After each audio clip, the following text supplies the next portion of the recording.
Hi hello ಎಲ್ರಿಗೂ ನಮಸ್ಕಾರ. Welcome back to Yaduvana. ಇವತ್ತು ನಾನು ತುಂಬ ಸುಲಭವಾಗಿ ಮತ್ತು ತುಂಬ ರುಚಿಕಟ್ಟಾಗಿ ಪುರಿ ಉಂಡೆನ ಹೇಗೆ ಮಾಡೋದು ಅಂತ ಹೇಳ್ಕೊಡ್ತೀನಿ. ಈ ರೀತಿ ಪುರಿ ಉಂಡೆ ಮಾಡಿ ಇಡೋದ್ರಿಂದ ಸುಮಾರು 15ರಿಂದ 1 ತಿಂಗಳು ತನಕ ಇಟ್ಕೋಬೋದು. 1 ತಿಂಗಳು ತನಕನೂ ಸಹ ಗರಿಗರಿಯಾಗೇ ಇರುತ್ತೆ, ಮೆತ್ತೆ ಆಗೋಲ್ಲ.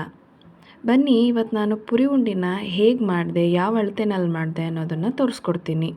ನಾನಿಲ್ಲಿ ಒಂದು ದೊಡ್ಡ ಬೌಲ್ ಅಳತೆಯಲ್ಲಿ ಕಡಲೆಪುರಿ, ಒಂದು ಸಣ್ಣ ಬೌಲ್ ಅಳತೆಯಲ್ಲಿ ಬೆಲ್ಲ, ಸಣ್ಣ ಬೌಲ್ ಅಳತೆಯಲ್ಲಿ ಕಡಲೆಪುರಿ 4 ಭಾಗದಷ್ಟಿದೆ, ಅಂದರೆ 4 ಬೌಲ್ ಇದೆ. 1 ಅಥವಾ 2 ಟೀ ಸ್ಪೂನಷ್ಟು ತುಪ್ಪ ತೊಗೊಂಡಿದ್ದೀನಿ. ಮೊದಲಿಗೆ ನಾನಿಲ್ಲಿ ಕಡಲೆಪುರಿನ ಬಿಸಿ ಮಾಡ್ಕೋತಾ ಇದ್ದೀನಿ.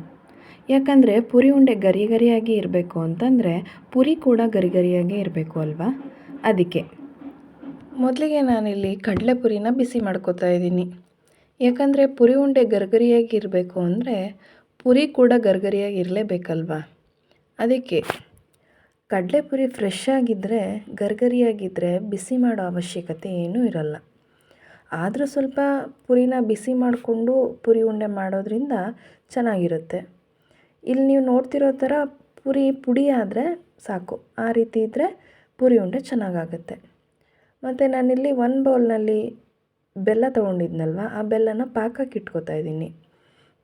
ಬೆಲ್ಲಕ್ಕೆ ಸ್ವಲ್ಪ ಪ್ರಮಾಣದಲ್ಲಿ ನೀರನ್ನು ಹಾಕ್ಕೊಂಡು ಪಾಕ ಮಾಡಲಿಕ್ಕೆ ಇಡ್ತಾಯಿದ್ದೀನಿ. ಕಡಲೆಪುರಿನ ಎಷ್ಟು ತೊಗೊಂಡಿರ್ತೀವಿ ಅಲ್ವಾ, ಅದಕ್ಕೆ 1/4 ಭಾಗದಷ್ಟು ಬೆಲ್ಲ ಆದರೆ ಸಾಕಾಗುತ್ತೆ. ಸಿಹಿ ಏನಾದರೂ ಜಾಸ್ತಿ ಇಷ್ಟಪಡೋರಿದ್ದರೆ ಇನ್ನು ಸ್ವಲ್ಪ ಜಾಸ್ತಿ ಹಾಕ್ಕೋಬೋದು. ಬಟ್ ಕರೆಕ್ಟ್ ಅಳತೆ ಅಂತಂದರೆ 4 ಬೌಲು ಕಡಲೆಪುರಿ ಇದ್ದರೆ ಅದರಲ್ಲಿ 1 ಬೌಲ್ನಷ್ಟು ಬೆಲ್ಲ ಇದ್ದರೆ ಸಾಕಾಗುತ್ತೆ. ಅಷ್ಟಕ್ಕೆ ಪರ್ಫೆಕ್ಟಾಗಿ ಪುರಿ ಉಂಡೆನ ರೆಡಿ ಮಾಡ್ಕೋಬೋದು. ಮತ್ತು ಇಲ್ಲಿ ನೋಡಿ, ಪಾಕನ ನಾವು ಮೇಲಿಂದ ಈ ಥರ ತೆಗೆದುಬಿಟ್ಟಾಗ ಪಾಕ ಕಟ್ಟಾಗಬಾರ್ದು. ಪಾಕ ಒಂದೇ ಎಳೆಯಲ್ಲಿ ನೀಟಾಗಿ ಬರಬೇಕು. ಈ ಥರ ಪಾಕ ಕಟ್ಟಾಗ್ತಿದೆ ಅಂತ ಹೇಳಿದ್ರೆ ಇನ್ನೂ ನಮಗೆ ಕಡಲೆಪುರಿಗೆ ಬೇಕಾಗಿರುವಂಥ ಪಾಕ ರೆಡಿಯಾಗಿಲ್ಲ ಅಂತ ಅರ್ಥ.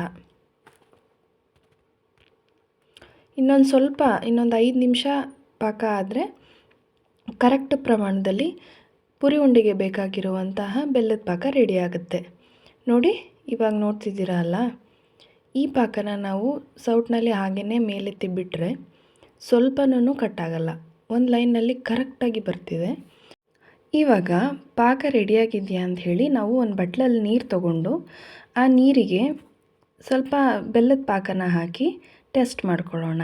ಇಲ್ಲಿ ನೋಡಿ, ಉಂಡೆ ಆಗ್ತಾಯಿದೆ, ಬಟ್ ಇನ್ನೊಂದು ಸ್ವಲ್ಪ ಗಟ್ಟಿ ಪಾಕ ಆಗಬೇಕು. ಈ ಪಾಕಕ್ಕೆ ಹಾಕಿದ್ರೆ ರಬ್ಬರ್ ಥರ ಆಗೋಗುತ್ತೆ, ಹಾಗಾಗಿ ಇನ್ನೊಂದು ಸ್ವಲ್ಪ ಗಟ್ಟಿ ಪಾಕ ಆದರೆ ರೆಡಿ ಆಗುತ್ತೆ.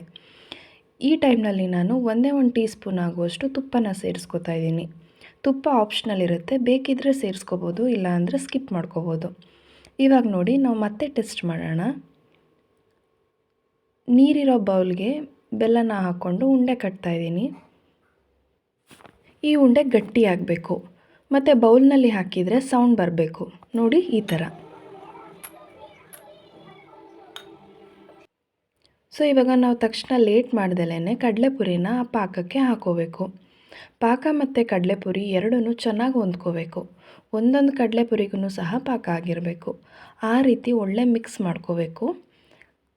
ಆರಲಿಕ್ಕೆ ಬಿಡಬಾರ್ದು, ಆರೋದ್ರೆ ಉಂಡೆ ಕಟ್ಟೋಕ್ಕೂ ಆಗಲ್ಲ. ಹಂಗಾಗಿ ನೀಟಾಗಿ ಮಿಕ್ಸ್ ಮಾಡ್ಕೋಬೇಕು. ಎಷ್ಟು ಬೇಗ ಆಗುತ್ತೋ ಅಷ್ಟು ಬೇಗ ಫಟಾಫಟ್ ಅಂತ ಮಿಕ್ಸ್ ಮಾಡ್ಕೋಬೇಕು. ಇಲ್ಲ ಅಂದರೆ ಪಾಕ ತಣ್ಣಗಾಗೋಗುತ್ತೆ, ಕಡಲೆಪುರಿಗೆ ಅಂಟಲ್ಲ, ಮತ್ತು ಉಂಡೆನೂ ಕಟ್ಟೋಕ್ಕಾಗಲ್ಲ. ಪುರಿ ಎಲ್ಲ ಬಿಡಿ ಬಿಡಿ ಆಗೋಗುತ್ತೆ. ಪಾಕ ಮತ್ತು ಕಡಲೆಪುರಿ ಎರಡು ಚೆನ್ನಾಗಿ ಹೊಂದ್ಕೊಂಡ್ರೆ ಉಂಡೆನೂ ಸಹ ಬೇಗ ಕಟ್ಕೋಬೋದು. ಇಲ್ಲಿ ನೋಡಿ, ಇವಾಗ ನೀಟಾಗಿ ಮಿಕ್ಸ್ ಆಗಿದೆ. ನೆಕ್ಸ್ಟು ಉಂಡೆ ಕಟ್ಕೊಳ್ಳೋಣ. ಕೈಗೆ ಸ್ವಲ್ಪ ತುಪ್ಪನ ಹಾಕ್ಕೊಂಡು ಅಥವಾ ಒಂದು ಸ್ವಲ್ಪ ನೀರನ್ನು ಹಾಕ್ಕೊಂಡು ಉಂಡೆ ಕಟ್ಕೋಬೇಕು. ನೀರಿಗಿಂತ ತುಪ್ಪನೇ ಬೆಟರು, ನೀರು ಹಾಕಿದ್ರೆ ಮೆತ್ತೆ ಆಗುತ್ತೆ. ತುಪ್ಪ ಹಾಕ್ಕೊಂಡು ಈ ಥರ ಬಿಸಿನಲ್ಲೇ ಕಟ್ಕೋಬೇಕು. ಪ್ಲಾಸ್ಟಿಕ್ ಕವರ್ನಲ್ಲಿ ಹಾಕ್ಕೊಂಡು ಸಹ ಕಟ್ಕೋಬೋದು. ಪ್ಲಾಸ್ಟಿಕ್ಗಿಂತ ಕೈಯಲ್ಲೇ ನಾನು ಕಟ್ಕೊಳ್ಳೋದು ಯಾವಾಗ್ಲೂ, ಹಾಗಾಗಿ ಕೈನಲ್ಲೇ ಉಂಡೆ ಮಾಡ್ತಾಯಿದ್ದೀನಿ. ಬಿಸಿ ಇರುತ್ತೆ ಸ್ವಲ್ಪ, ಆದ್ರೂ ಬೇಗ ಬೇಗ ಉಂಡೆ ಕಟ್ಟಬೇಕು. ತಣ್ಣಗಾಗೋದ್ರೆ ಉಂಡೆ ಯಾವುದೇ ಕಾರಣಕ್ಕೂ ಕಟ್ಟಲಿಕ್ಕಾಗಲ್ಲ. ನೋಡಿ, ಇವಾಗ ಎಲ್ಲ ಉಂಡೆಗಳನ್ನೂ ಕಟ್ಟಾಗಿದೆ, ತಿನ್ನೋದಕ್ಕೂ ಕೂಡ ರೆಡಿಯಾಗಿದೆ. ಈ ಪ್ರಮಾಣದಲ್ಲಿ ನಾವು ಕಡಲೆಪುರಿ ಉಂಡಿನ ಮಾಡಿ ಇಟ್ಕೊಂಡ್ರೆ ಕಡಿಮೆ ಅಂದರೂ 1 ತಿಂಗಳು ತನಕ ಇಟ್ಕೋಬೋದು. 1 ತಿಂಗಳು ತನಕನೂ ಸಹ ಗರಿಗರಿಯಾಗೇ ಇರುತ್ತೆ. ಒಂದು ಏರ್ ಟೈಟ್ ಬಾಕ್ಸ್ಗೆ ಹಾಕಿ ಇಟ್ಕೊಂಡ್ರೆ ಮೆತ್ತೆ ಎಲ್ಲ ಆಗಲ್ಲ, ಚೆನ್ನಾಗಿರುತ್ತೆ.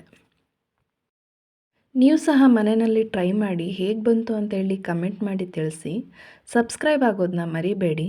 ಮತ್ತೆ ನಾನು ಮುಂದಿನ ವಿಡಿಯೋದಲ್ಲಿ ಸಿಗ್ತೀನಿ. Thanks for watching.